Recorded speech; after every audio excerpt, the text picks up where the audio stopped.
as the trade deadline gets closer and closer, more players are being linked to the New York Knicks. All that and much more on the Knicks Digest. What's up, guys? It's your boy Dariel from Knicks Digest, and I want to hop into today's video right away. Brett Siegel, who's a reporter for Clutch Points, actually put out an article, and he was just talking about different players that different teams should probably go and target. And within the article, here's a brief excerpt from that article. The obvious name being linked to the New York Knicks, that's DeJounte Murray. If you want my specific thoughts here on what the Knicks need are wanting, I would point in the direction of the Utah Jazz. Now, to hear more of what Brett Siegel had to say, let's dive into the article. For the Knicks, I like the idea of pursuing Sexton. I like the idea of grabbing Clarkson, and I also like the idea of bringing in a perimeter big man like Olynyk. Ultimately, if the Knicks were to pursue a trade with Utah, they could probably only grab one player for cap reasons. Although he's not a great defensive guard, Clarkson can be the scorer off the bench. The Knicks no longer have quickly gone. Now, this is where it gets interesting. Clarkson's contract, it goes from $23 million this season down to $14 million each of the next 2 seasons. So the Knicks and the Utah Jazz aren't necessarily linked right now for a trade, but after reading this article, it got my mind to thinking. And when I read the article, Jordan Clarkson's name definitely popped out to me. Just his career within the last few seasons, he's known as like just the scoring punch, whether if he's starting or whether if he's coming off the bench. I believe he won a Sixth Man of the Year. And yeah, just like the article said, quickly being traded to Toronto, quickly was our offensive punch coming off the bench.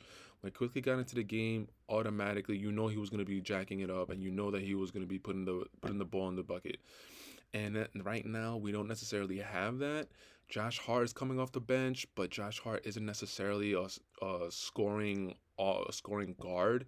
He's more of like a garbage man. He does everything well, but it's not one particular thing that he does really well. So if we were able to maybe grab Clarkson and maybe get him to come off the bench as being our leading six man, that might do wonders for the Knicks. So speaking of Clarkson, let's dive into the numbers. This season for the Utah Jazz, he's averaging 17.4 points, 3.7 rebounds, 5.2 assists, shooting 40% from the field and 29.9 from three-point land. And he is converting 88% of his free throws. Another thing about Jordan Clarkson that's intriguing is, yeah, he's a shooting guard, but throughout his career, he's also been playing the point guard. Right now with the Utah Jazz, there are certain stints in the game where he's a point guard. So obviously, Jalen Brunson being our starting point guard, who is going to back him up whenever he's gonna need a breather.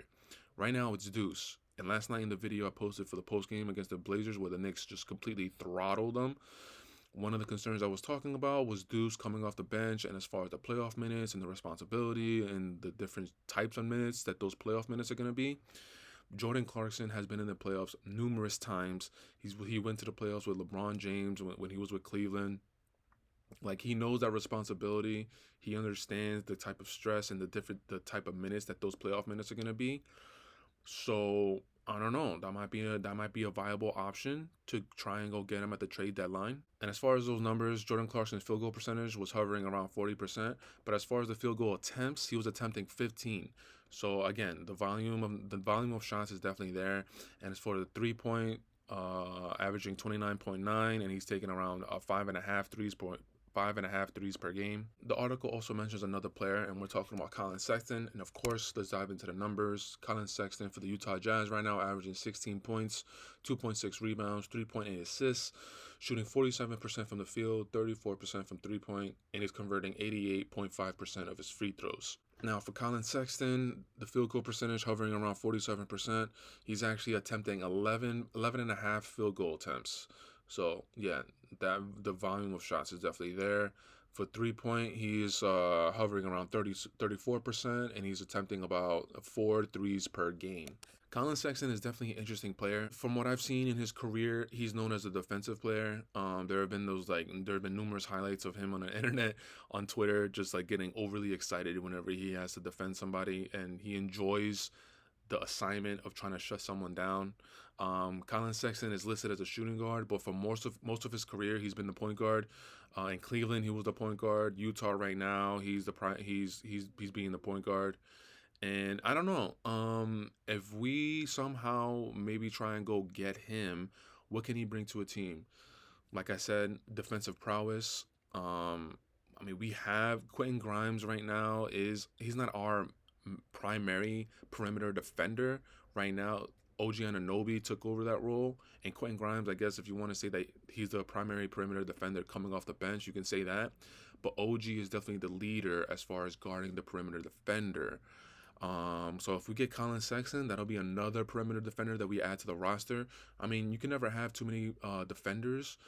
But I just feel like that Jordan Clarkson move, man. That Jordan Clarkson move might be it. Again, just offensive scoring off the bench, automatic at least 15 points off the bench. The third player the article mentions is Kelly Olynyk. Me personally, I've never been a fan of Kelly Olynyk. Olynyk has bounced from team to team. I remember he was with Boston when Boston was making those deep playoff runs. I think it was Tatum's like rookie or sophomore year. And I don't know, Olynyk, like, yeah, he can spread the floor. He could definitely shoot the three. But as far like what else is he gonna bring to the table? At this point of his career, he's definitely a veteran, so he could definitely bring that veteran leadership. But are you necessarily looking for him whenever you are running plays? No. He can spread the floor, but he's not known as a defensive player. Yeah, he's known as a smart basketball player, but I maybe I'm wrong. Leave it in the comments. Maybe Kelly Olynyk might bring something to a team that I'm not seeing right now. Right now, Kelly Olynyk for the Utah Jazz is averaging 8 points. He's averaging 5.2 rebounds, 4.5 assists, 3-point percentage. He is shooting 42% on 2 attempts. And as far as converting from the field, he is shooting 55% from the field and converting 5 field goal attempts. And looking up his stats, it said he's averaging 20 minutes for the Utah Jazz. So I'm not sure exactly why his minutes are low. Maybe he's coming off an injury. I'm not sure. Or maybe he's just falling a little bit out of the rotation. But if that's the case, I mean, the Utah Jazz, they do have talent on the team. John Collins, they traded for him, I believe, last season. He might be playing ahead of him. So I don't know, man. Kelly Olynyk, uh, between Clarkson, Collin Sexton, and Kelly Olynyk is absolutely the last player that I would be interested in. Clarkson and Collin Sexton, between the two, I would rather go with Clarkson.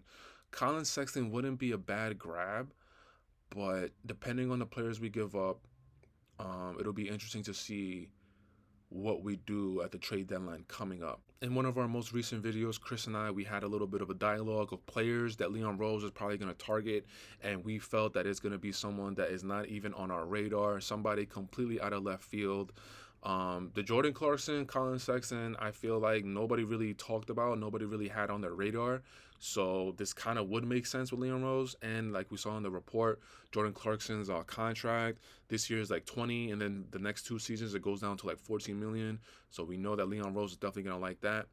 But we're gonna leave it there, guys. So leave it in the comments. Let me know what you guys think of trying to pursue, of maybe going after Jordan Clarkson and Collin Sexton. Would you guys like that, or do you think that would mess up the rotation of the team? Leave it in the comments, and we'll check you out in the next video. Peace.